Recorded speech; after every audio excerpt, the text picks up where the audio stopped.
Was that Lavonte David's last game in a Buccaneers uniform? And my guess is that it was. The first thing that I saw when I went into the locker room last night was a very emotional KJ Britt walking by me. And this is a guy that before every game is rallying the troops and supporting his team. And I know his play on the field leaves a little bit to be desired, and people were still wondering, like, why is he there? But he is. He's that guy. He's fire up. He's excuse me. He's fiery. He's passionate. He's a draft pick on this team that has really grinded it out to get the opportunities to play alongside Lavonte David. And to see the look on KJ Britt's eyes last year, to see the look on KJ Britt's eyes last night, um, that wasn't a selfish look. When I saw KJ Britt walk past me and he looked so emotional, and this wasn't like a mad emotion, this wasn't like just a sad we lost emotion. This was like a hurt. This was a feeling of loss. And I'm not just talking about a football game that was lost. It was almost like we're not going to be able to do this type of thing again. And when you're a guy like KJ Britt, who for many years was behind Devin White, a guy drafted higher than him, a guy that got every opportunity to succeed, and the end of his tenure here with Tampa Bay was just an absolute joke. And then KJ Britt, who was sitting there just grinding and waiting for his opportunity. And then he gets in there last year, and everybody was like, look at him. Look at this kid. Good for him. This year, penciled in as the starter at the middle linebacker spot. Yeah, and I know he didn't have the greatest year, and he was dealing with some injuries himself. But man, that guy gave it everything he had to contribute to this football team. And to see the look on his eyes, see the look in his eyes, walking away from Lavonte David's locker, that got me thinking, like, this is probably it. And then we go over to Lavonte David's locker. And if you watch the video that I posted last night on social media, Lavonte David's a very soft-spoken guy. It is awfully tough to hear him in post-game scrums. You have to get really close, and nobody around you can be speaking, or you're going to miss something. Well, last night, it was as soft-spoken as I've heard Lavonte in my 10-plus years covering this team. And he had some moisture in his eyes, too. Again, it wasn't that he was upset that they lost.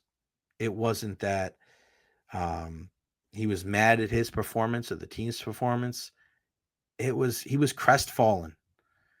He was like, you could tell, man. It was a semblance of like, that was it. That was it.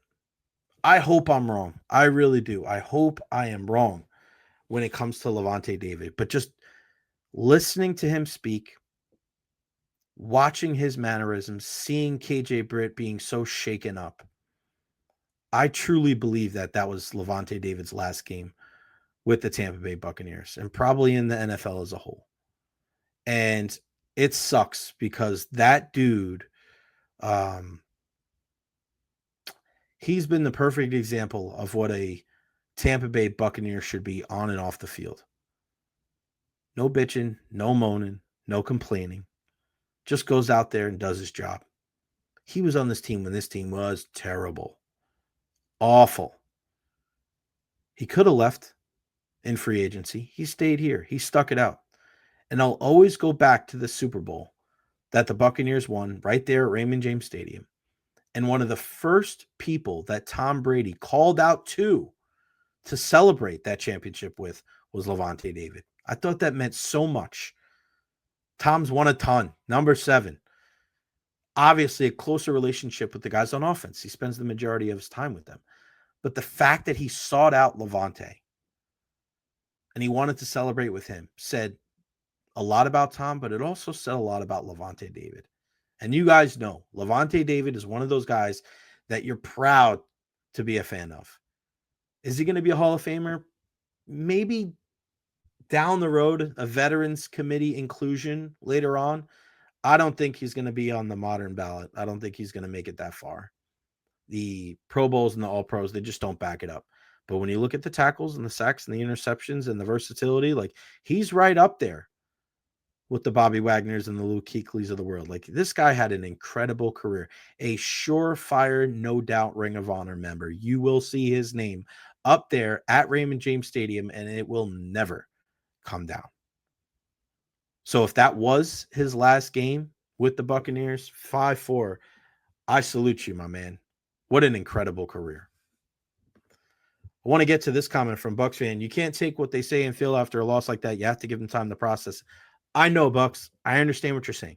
Okay. And if you follow me at all, I'm not that guy that likes to jump to conclusions. And I prefaced what I just said by saying, I hope I'm wrong. And I could be wrong. Okay. I'm not saying it's set in stone.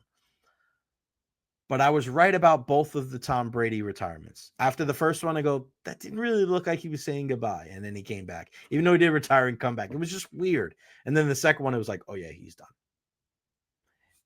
And I only tell you this from experience, right?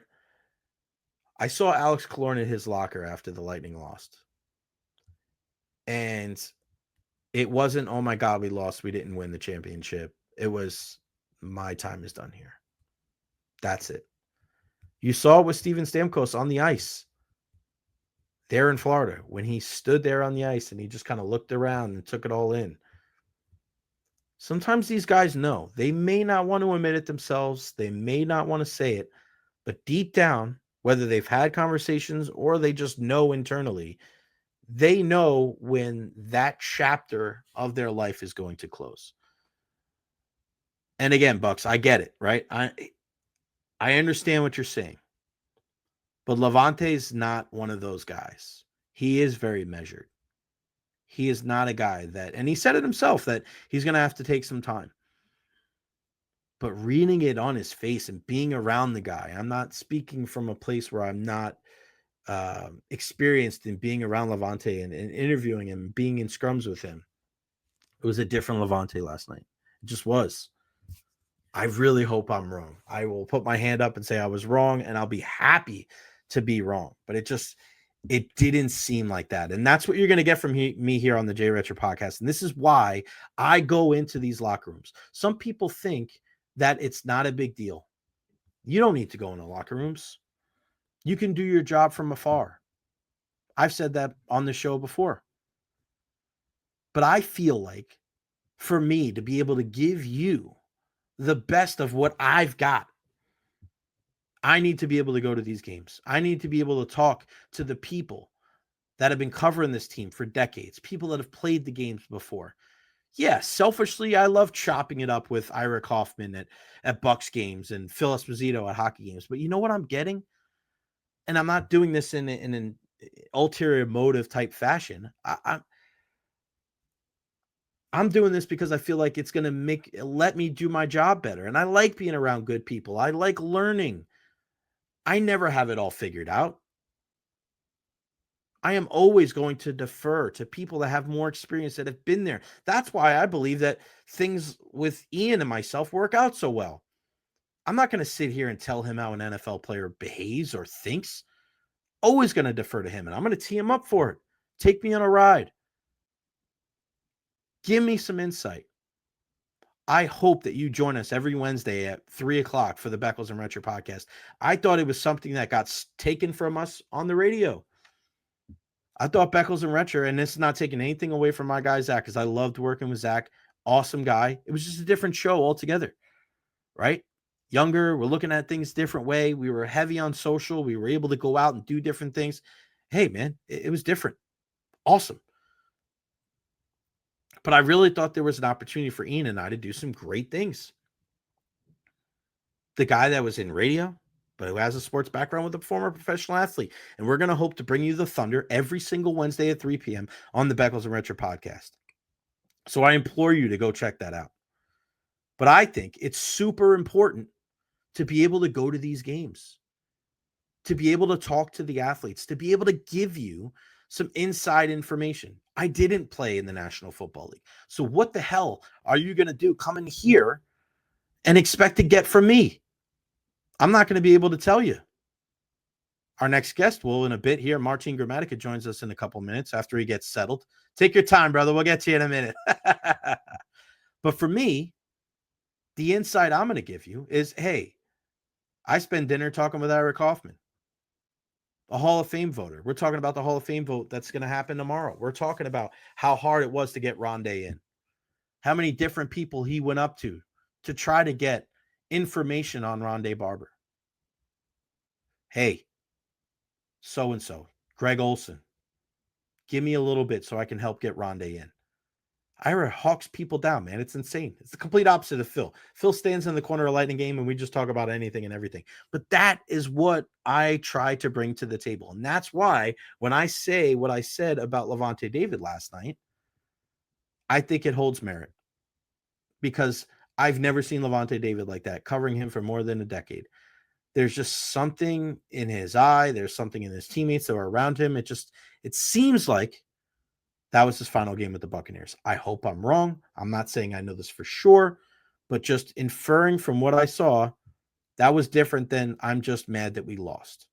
It seemed like an end of a chapter.